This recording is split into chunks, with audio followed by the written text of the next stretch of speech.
അതിലെ ഈ രാഹുൽ മാങ്കൂട്ടത്തിൻ്റെ ഒരു ഫേസ്ബുക്ക് പോസ്റ്റ് ഇപ്പോൾ വന്നിട്ടുണ്ട്. അദ്ദേഹം പൊതുവിൽ സാമൂഹിക വിഷയങ്ങളൊക്കെ തന്നെ ഒരു ഫേസ്ബുക്ക് പോസ്റ്റൊക്കെ ഇടുന്ന ഒരു വ്യക്തിയാണ്. അപ്പോൾ ഇപ്പോൾ വീണ ജോർജിന് ഇങ്ങനെ KSU പ്രവർത്തകർ കരിങ്കൊടി കാട്ടിയത്, കരിങ്കൊടി വീശി അപകടം പറ്റി ആശുപത്രിയിലായിരിക്കുന്ന വീണ ജോർജ്. അപ്പോൾ ശരിക്കും ആരോഗ്യ വകുപ്പ് ഈ ഭരണകാലത്ത് ഈ സർക്കാരിൻ്റെ ഏറ്റവും വലിയ കെടുകാര്യസ്ഥതയുടെ ഇതായിട്ട് നിൽക്കുന്ന അവസരത്തിൽ മാങ്കൂട്ടത്തിൻ്റെ ആ പോസ്റ്റ് എന്താണ് ഒന്ന് പറയാം. ഞാൻ ഇൻസ്റ്റഗ്രാമിലാണ് ആ പോസ്റ്റ് കാണുന്നത്. എനിക്ക് കാണാൻ സാധിച്ചെന്ന് പറയുന്നത് ഒരു പഴയ KSUകാരന്റെ ആ ഒരു വീഡിയോ ഒക്കെയാണ് ആ ഒരു പോസ്റ്റിനകത്ത് കാണാൻ പറ്റുന്നത്. രാഹുൽ മാങ്കൂട്ടത്തിനെ നമുക്ക് പുതുതായിട്ടൊന്നും പരിചയപ്പെടുത്തി കൊടുക്കേണ്ട ആവശ്യമൊന്നുമില്ല. രാഹുൽ മാങ്കൂട്ടം എന്ന് പറയുന്ന ഒരു MLA, ഒരു സിറ്റിംഗ് MLA സ്ഥാനത്തേക്ക് വരുന്നത് തന്നെ ഈ പറയുന്ന സമര പോരാട്ടങ്ങളിലൊക്കെ നെഞ്ചു വിരിച്ച് നിൽക്കുന്ന, അല്ലെങ്കിൽ മുതിർന്ന CPM നേതാക്കളെ പോലും മുട്ടിടിക്കുന്ന രീതിയിൽ പ്രസംഗിക്കുന്ന, ഒരുപാട് വിഷയങ്ങളിൽ കൃത്യമായി തന്റെ ഈ പറയുന്ന ഇൻസ്റ്റഗ്രാമിലാണെങ്കിലും ഇനിയിപ്പോൾ പൊതുവിടത്തിലേക്കാണെങ്കിലും മാധ്യമങ്ങളെ കണ്ട് സംസാരിക്കുന്ന ഒരാളായിരുന്നു.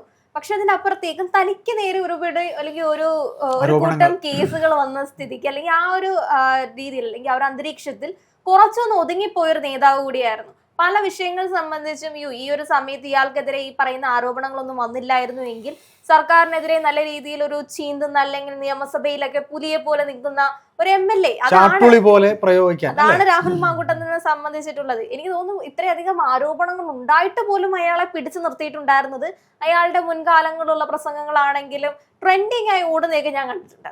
അപ്പോൾ ഈ ഒരു പോസ്റ്റ് എന്ന് പറയുന്നത് പുള്ളി ഷെയർ ചെയ്തിട്ടുള്ളത്, ചേട്ടൻ തുടക്കത്തിൽ സൂചിപ്പിച്ചതുപോലെ തന്നെ ആരോഗ്യമന്ത്രിയായിട്ടുള്ള വീണ ജോർജ് എവിടെയോ പോകാനായി റെയിൽവേ സ്റ്റേഷനിലേക്ക് വരുന്നു. അപ്പുറത്തേക്കും ആരോഗ്യ മേഖലയിൽ ഉണ്ടായിരുന്ന വൻ തകർച്ച, അല്ലെങ്കിൽ അതുകൊണ്ട് തന്നെയാണ് പല കരിങ്കൊടി കാഴ്ചകളും നമ്മൾ കണ്ടിട്ടുള്ളതാണല്ലോ. അപ്പോൾ അതിന് ആ രീതിയിൽ KSU പ്രവർത്തകർ വീണ ജോർജിനെ കരിങ്കൊടി കാണിക്കുന്നു. പുള്ളിക്കാരി ആക്രോശിച്ചുകൊണ്ട് തന്നെ മന്ത്രി തിരിച്ചു പോകുന്നു. പിന്നീട് കാണുന്നത് വീണ ജോർജ് ആശുപത്രിയിലാണ്. പിന്നെ രീതിയിൽ വധശ്രമത്തിനൊക്കെ കേസെടുക്കാതെ നന്നായി എന്ന് വേണം പറയാൻ. അല്ലെങ്കിൽ ആ രീതിയിൽ വകുപ്പുകൾ ചേർത്ത് KSU അല്ലെങ്കിൽ പ്രവർത്തകരെ കുരുക്കിലാക്കുന്ന രീതിയിലേക്കാണ് പോകുന്നത്. അപ്പോഴാണ് ഈ പറയുന്ന രീതിയിൽ പഴയ KSU പ്രവർത്തകൻ ഉണർന്നത്. അപ്പോൾ അദ്ദേഹം വന്ന് പോസ്റ്റ് ഇടുകയാണ്, ആരോഗ്യമന്ത്രി ഒന്ന് ആലോചിക്കണം, നിങ്ങൾ കാരണം ഒരു കുഞ്ഞ് അനുഭവിച്ച വേദന ഉണ്ടായിരുന്നു, കരിങ്കൊടി കാണിച്ചപ്പോൾ നിങ്ങൾക്ക് വലിയ രീതിയിൽ പരിക്ക് പറ്റിയെന്ന്. അപ്പൊ ആ കുഞ്ഞ് അനുഭവിച്ച വേദന, അല്ലെങ്കിൽ ആരോഗ്യ മേഖലയുമായി ബന്ധപ്പെട്ട് ഒരു കൂട്ടം ആളുകൾ, ആ ഒരു കുഞ്ഞിന്റെ കാര്യം മാത്രമേ രാഹുൽ മാങ്കൂട്ടം സൂചിപ്പിച്ചിട്ടുള്ളൂ എങ്കിലും പക്ഷെ നമുക്കറിയാം നിലവിൽ ഈ വാർത്താ മാധ്യമങ്ങളിലൊക്കെ നിറഞ്ഞു നിൽക്കുന്ന ഒരു കൂട്ടം ആൾക്കാരുണ്ട്. ഇന്നലെ ഒരാളുടെ കണ്ണുപോയ വാർത്ത വന്നു. അതെ, തൃശ്ശൂർ മെഡിക്കൽ കോളേജിൽ മുട്ടുവേദനയുമായി ചെന്ന ആളുടെ കണ്ണ് ചൂഴ്ന്നെടുക്കുന്ന രീതി. ഇത്തരം വേദനകളൊക്കെ അപ്പുറത്ത് നിൽക്കുമ്പോഴാണ് ഒരിടത്ത് കരിങ്കൊടി കാണിച്ച, അല്ലെങ്കിൽ ഒരുപാട് ട്രോളുകളൊക്കെ നമ്മൾ കാണുന്നുണ്ട്. അങ്ങനെ ഒരു രീതിയിൽ കരിങ്കൊടി കാണിക്കുക എന്ന് പറയുന്നത് തന്നെ, ഈ പറയുന്ന കരിങ്കൊടി ഈ അടുത്ത കാലത്ത് KSU പ്രവർത്തകർ കൊണ്ടുവന്നൊരു കാര്യമല്ല. അത് ഈ പറയുന്ന CPM ഇടങ്ങളിലാണെങ്കിലും ഒരുപാട് ഇടങ്ങളിൽ നമ്മൾ കണ്ടിട്ടുണ്ട്, കരിങ്കൊടി കാണിക്കുന്നത് കണ്ടിട്ടുണ്ട്. അല്ലെങ്കിൽ എനിക്ക് CPM എനിക്ക് തോന്നുന്നു ഭരണത്തിലേക്ക് വന്നപ്പോൾ കരിങ്കൊടിയുടെ ഒരു പ്രത്യേക രീതിയിലൊരു അലർജി, ആ ഒരു ഫാക്ടറാണ് അത് മന്ത്രിസഭയിലേക്ക് മുഴുവൻ അങ്ങ് പരത്തി വിടുകയായിരിക്കും ആ ഒരു അലർജി സംഭവിച്ചത്. അതുകൊണ്ടായിരിക്കും കരിങ്കൊടി കണ്ട ഒരു സാഹചര്യത്തിൽ പെട്ടെന്ന് വീണ ജോർജ് ഒന്ന് ആക്രോശിച്ച് തിരിച്ചു പോകുന്നതും പിന്നീട് ആശുപത്രിയിലേക്കൊക്കെ ആയി പോകുന്ന ഒരു സ്ഥിതി. അല്ലെങ്കിൽ ഒരുപാട് നേതാക്കന്മാർ മന്ത്രിയെ സന്ദർശിക്കുന്നുണ്ട്. പക്ഷെ അതിനകത്തിലൊക്കെ എന്തുകൊണ്ടാണ് കരിങ്കൊടി നിങ്ങൾക്കെതിരെ കാണിക്കാനായിട്ടുണ്ടായത്, ആ ഒരു സാഹചര്യം പരിശോധിക്കണം. വെറുതെ മന്ത്രി അല്ലെങ്കിൽ മന്ത്രിസഭയോട് നമുക്ക് മുഴുവൻ എതിർപ്പാണ്, അതുകൊണ്ട് ഞാൻ പോയി എനിക്ക് കാണുന്ന മന്ത്രിമാരെ എല്ലാം ഞാൻ കരിങ്കൊടി കാണിക്കുകയാണ്. അങ്ങനെ നിങ്ങളുടെ എല്ലാ മന്ത്രിമാരെയും ഈ കരിങ്കൊടി കാണിക്കുന്നുണ്ടോ, അതൊന്ന് പരിശോധിക്കണമല്ലോ. അത് തന്നെയാണ് രാഹുൽ മാങ്കൂട്ടവും ചോദിച്ചിട്ടുള്ളത്. ഇപ്പോ നിങ്ങൾ ഈ KSU പ്രവർത്തകർക്കെതിരെ അല്ലെങ്കിൽ ഇത്രയധികം കുറ്റങ്ങളൊക്കെ പറയുന്നു, അവരെ ഒന്ന് സ്പർശിക്കുന്നത് പോലും നമ്മൾ കാണുന്നില്ല. വിഷ്വൽസിനകത്തിലൊക്കെ പല ഈ പറയുന്ന കോൺഗ്രസ് പ്രവർത്തകരുടെയൊക്കെ പോസ്റ്റുകളൊക്കെ ഞാൻ കണ്ടു. നിങ്ങളൊക്കെ ഒന്ന് ആ ക്ലിപ്പിംഗ്സ് ഒന്ന് കാണിക്കൂ, മന്ത്രിയെ തൊടുന്നതിന്റെ അല്ലെങ്കിൽ മന്ത്രിയെ ആക്രമിക്കുന്നതിന്റെ ഒരു ക്ലിപ്പിംഗ്സ് നിങ്ങൾ ഒന്ന് കാണിക്കൂ. അല്ലെങ്കിൽ നിങ്ങൾ എന്തിനാണ് ഈ ഭയപ്പെടുന്നത്? കാരണം നമ്മളിവിടെ പറയുന്നത് ആരോഗ്യ മേഖലയുമായി ബന്ധപ്പെട്ട വലിയ രീതിയിലുള്ള ഒരു വീഴ്ചയെ പറ്റി സംസാരിക്കുമ്പോൾ നിങ്ങൾ അത് മറച്ചു വെക്കാൻ വേണ്ടിയിട്ട് ഞങ്ങളുടെ മന്ത്രിയെ നിങ്ങൾ ആക്രമിച്ചു. അക്രമ രാഷ്ട്രീയം തുറന്നു വിടുന്ന പ്രതിപക്ഷമാണ് ഇവിടെ ഉള്ളത്. അല്ലെങ്കിൽ KSU പ്രവർത്തകർ എന്ന് പറയുന്നത് അഴിച്ചു വിട്ടിരിക്കുകയാണ്. മന്ത്രിയെ പോലും വെറുതെ വിടാതെ കൊല്ലാൻ വേണ്ടിയിട്ട് നിങ്ങൾ അഴിച്ചുവിട്ടു. ഇത്തരത്തിലുള്ള കാര്യങ്ങളാണ്. ഞാൻ പലയിടത്തും ഇപ്പൊ പ്രതിഷേധങ്ങളൊക്കെ കണ്ടു, CPM-മായി ബന്ധപ്പെട്ട് ഞങ്ങളുടെ മന്ത്രിയെ ആക്രമിച്ചു എന്നുള്ളത്. പലതും കാണുമ്പോൾ നമുക്ക് ശരിക്കും എന്റെ മനസ്സിലേക്ക് വരുന്ന, ചേട്ടൻ കുറച്ചു മുമ്പേ സൂചിപ്പിച്ചതുപോലെ തൃശ്ശൂരുള്ള ആ ഒരു കണ്ണ് ചൂടെടുത്ത കണ്ണ് ചൂടുന്നത് പോലെയാണ് ഇരിക്കുന്നത്. കണ്ണ് പോയി കാല് പരിക്ക് പറ്റി പോയ ആളാണ്. അദ്ദേഹത്തിന്റെ മുഖമാണ് മനസ്സിലേക്ക് വരുന്നത്. അതേപോലെ കത്രിക വയറ്റിൽ ഇത്രയും നാളും അല്ലെങ്കിൽ ആ ഒരു വേദന സഹിച്ച ആ ഒരു വനിതയുടെ മുഖം, ആ ഒരു അമ്മയുടെ മുഖം ആണ് മനസ്സിലേക്ക് വരുന്നത്. നമുക്കൊരിക്കലും എനിക്ക് വീണ ജോർജിന്റെ മുഖം മനസ്സിലേക്ക് വന്നിട്ടുണ്ടായിരുന്നില്ല. ഇവർ ഓരോ പ്രതിഷേധങ്ങൾ കാണുമ്പോഴും ചോദിക്കണമെന്ന്, അല്ലെങ്കിൽ വീണ ജോർജിനെ ഒരിക്കലെങ്കിലും കാണുകയാണെങ്കിൽ എന്തുകൊണ്ടാണ് ഇത്ര കാലം നിങ്ങൾ ഇരുന്നിട്ടും ഒരു നടപടി പോലും, അല്ലെങ്കിൽ നിങ്ങൾ ഇതിനെതിരെ സംസാരിക്കാതെ നിങ്ങൾക്കെതിരെ ഒരു കരിങ്കൊടി കണ്ട സമയത്ത് അതിനെതിരെയാണ് എനിക്കെതിരെ കരിങ്കൊടി കാണിക്കുക, അല്ലെങ്കിൽ ഇവർക്ക് എങ്ങനെ ധൈര്യം വന്നു? കാരണം ഇത് ജനാധിപത്യ രാജ്യമാണ്. എന്റെ സംശയം ഇവർ ആരുടെ കുറച്ച് ധൈര്യം ആരൊക്കെ തന്റെ പിന്നിലുണ്ട്, അല്ലെങ്കിൽ ബഹുമാനപ്പെട്ട മുഖ്യമന്ത്രി തന്നെ തന്റെ കൂടെ ഉണ്ട് എന്നൊരു തോന്നലല്ലേ. കാര്യം അതിന്റെ തൊട്ടടുത്ത് നമ്മൾ കണ്ട ഒരു രംഗം തിരുവനന്തപുരത്ത് മെഡിക്കൽ കോളേജാണോ മറ്റോ ആണെന്ന് തോന്നുന്നു. ഒരു ഇനാഗുറേഷൻ കഴിഞ്ഞ് കത്രിക തിരിച്ച് കട്ടിയ ശേഷം കൊടുക്കുന്നത് വീണയുടെ അടുത്തേക്കാണ്. അപ്പോൾ വീണ ജോർജ് എന്ന് പറയുന്ന മാധ്യമപ്രവർത്തകയെ നമുക്കെല്ലാവർക്കും അറിയാം. അവരോടൊപ്പം കുറച്ച് നാൾ ഞാനും വർക്ക് ചെയ്തിട്ടുള്ളതാണ്. അപ്പോൾ ഈ പറയുന്ന പോലെ ഈ മുഖ്യമന്ത്രി അവരെ ചേർത്ത് നിർത്തുന്നതായിട്ട് അവർക്ക് തോന്നിയിട്ടുണ്ട്. ഈ പാർട്ടി തന്നെ കൈവിടില്ല എന്നൊരു തോന്നൽ അവർക്കുണ്ടായിട്ടുണ്ട്. ഇവർ സമരമുഖം ഇവരുടെ ജേർണലിസം സൈഡിൽ പോലും അവർ നേരെ കണ്ടിട്ടില്ല. കാര്യം അവർ പോയി റിപ്പോർട്ട് ചെയ്തിട്ടുള്ള ആളല്ല. അവർ AC മുറിയിലിരുന്ന് ഡെസ്കിലിരുന്ന് പണിയെടുത്തിട്ട് പറയുന്ന പോലെ നമുക്കറിയാം, വാർത്താ വായനയ്ക്ക് കിട്ടുന്നത് വെച്ചിട്ട് ഡിബേറ്റ് നന്നായിട്ട് കൈകാര്യം ചെയ്തിട്ടുണ്ട്. അപ്പോൾ സമരമുഖം കാണാത്ത ഒരു പാർട്ടിക്കാരിയാണ് അല്ലെ? ഈ പറഞ്ഞോളൂ ബാക്കി അവരോട് ചോദിക്കാൻ. സമരമുഖം കാണാത്ത പാർട്ടിക്കാരി ആയതുകൊണ്ടായിരിക്കാം സമരമുഖങ്ങൾക്ക് പ്രവർത്തിച്ചിട്ടുള്ള ആൾക്കാർക്ക് മാത്രമേ ഇത്തരത്തിലുള്ള കാര്യങ്ങളെ പറ്റി കൂടുതലായിട്ടും ആ ഒരു, അല്ലെങ്കിൽ അങ്ങനെ ഒരു പ്രതികരണം ഉണ്ടാവുള്ളൂ.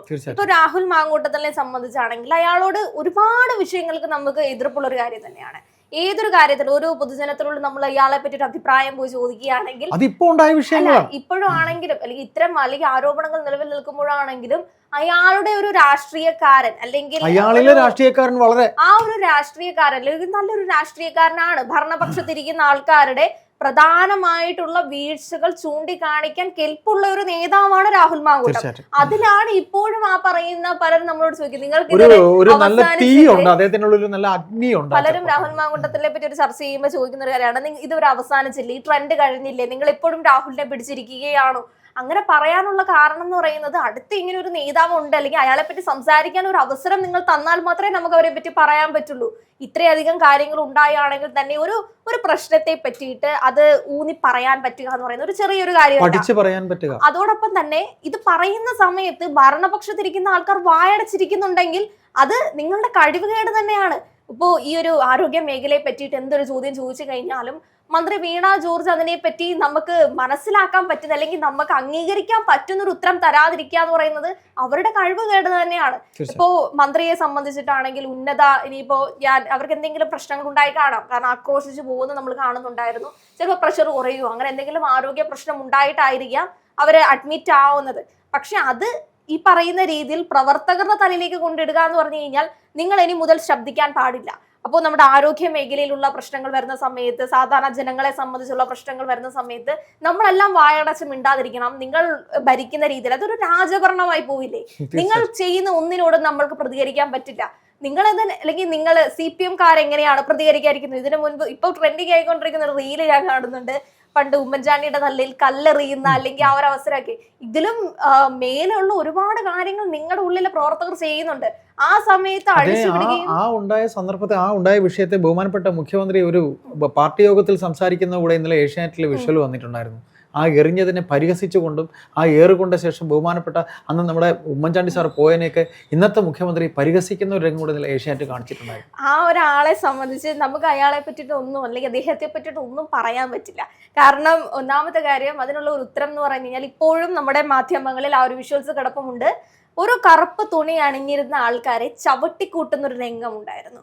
100 മീറ്റർ അകലെയല്ലാതെ ഒരു പ്രവർത്തകനെ പോലും, അല്ലെങ്കിൽ ഒരു സാധാരണ ജനങ്ങൾ പോലെ അറിയാതെ, എന്ന് വെച്ചാൽ ആ സമയം കോവിഡ് ആയിരുന്നു. ഒന്ന് ആലോചിച്ച് നോക്കണം ചേട്ടാ, ഈ കറുത്ത മാസ്ക് വെച്ചിട്ട് പോകുന്ന ആൾക്കാരെ പോലും 100 മീറ്റർ അപ്പുറത്തേക്ക് കടത്തി വിടാതിരുന്നൊരു സമയമുണ്ടായിരുന്നു. ഇത്രയധികം അങ്ങനെ ഒരാൾക്ക് ഇതൊക്കെ പറഞ്ഞോട്ടെ, കുഴപ്പമൊന്നുമില്ല.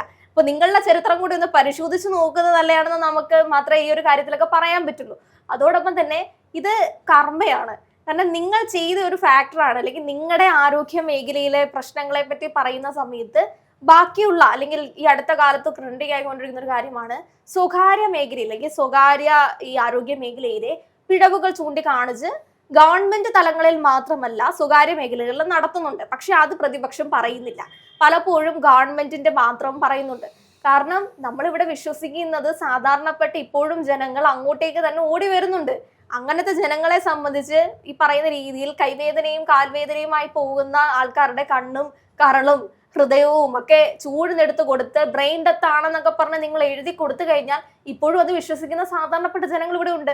അതിനൊരു ഉദാഹരണം മാത്രമാണ് കഴിഞ്ഞ ദിവസം തൃശ്ശൂർ ഉണ്ടായ സംഭവം. ഇങ്ങനെ ഓരോന്നും പുറത്ത് വരുമ്പോഴേ നമ്മൾ അറിയുന്നുള്ളൂ എന്തുമാത്രം ജനങ്ങളെ പറ്റിച്ചിട്ടുണ്ടാകും ഇവരുടെ ചികിത്സാ പിഴവ് കൊണ്ടെന്ന് കൂടെ നമ്മൾ ചിന്തിക്കേണ്ടി വരും. അതെ, ഏതായാലും നമ്മൾ വിഷയത്തിന്റെ സംഗ്രഹത്തിലേക്ക് എത്തുമ്പോൾ വായടപ്പിച്ചിരിക്കുക, അല്ലെങ്കിൽ നിങ്ങൾ എത്രത്തോളം ഇയാൾ ഒതുങ്ങിപ്പോകും, അല്ലെങ്കിൽ ഇനി ഇങ്ങനെ ഒരു നേതാവില്ല, കോൺഗ്രസ്സുകാരൊക്കെ ഒതുങ്ങിപ്പോയെന്ന് വിചാരിച്ചു കഴിഞ്ഞാലും ഇത്തരത്തിലുള്ള ഈ പറയുന്ന രീതിയിൽ ഈ സമരമുഖങ്ങളോടൊക്കെ കണ്ട് അല്ലെങ്കിൽ കൊണ്ടും അറിഞ്ഞും വന്നിട്ടുള്ള രാഹുൽ മാങ്കൂട്ടത്തിലെ പോലുള്ള കോൺഗ്രസ് നേതാക്കൾ അല്ലെങ്കിൽ KSU പ്രവർത്തകർ എന്ന് നമുക്ക് തന്നെ പറയാം.